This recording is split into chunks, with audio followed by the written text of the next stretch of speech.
Hello everyone, I hope your gardens are doing well. I wanted to post an update video on the tutorial I did last year for a sub-irrigated planter. This one is going to be a much larger container, but the same rules are going to apply. So I'm going to walk through step by step everything that I do to build this planter. This planter is going to contain potatoes, which is why I chose such a large pot. So let's go ahead and get started. In the bottom of the pot, I am going to have 3 pieces of perforated drainage piping. I use the collapsible because it's easier for me to store the unused portion. You can use the non-collapsible kind if you prefer. Each cut end, open end, is covered with a piece of just plastic grocery bag and tied off.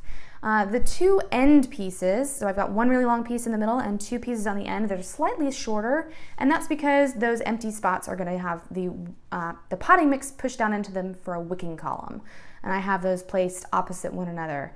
One of those short pieces is also going to have a hole in it for that watering tube. As you can see, I position it in the corner so that it's supported by the corner and it's easier for me to get to.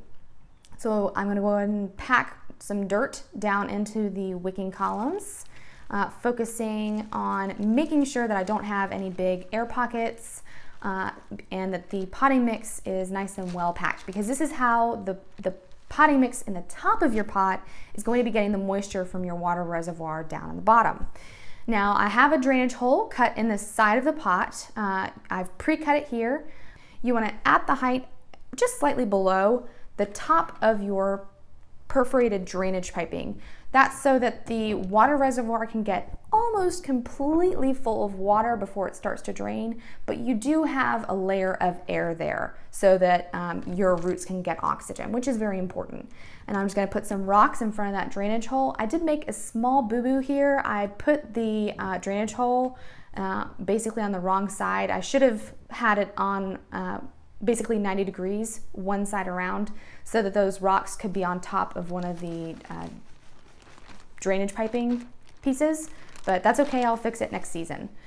So now we're gonna go ahead and start filling up to right about the level you want your soil to be at once it's planted, once all the plants are in there.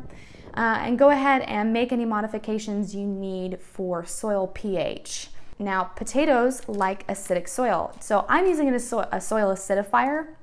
I'm using about 1/2 cup, which is plenty for the amount of potting mix that I currently have in the planter. So later on the season, when I continue to add more soil, more potting mix to this pot, I will make sure that I use proportionally correct soil pH adjusted potting mix. So I'm going to use soil acidifier every time I add more soil to this.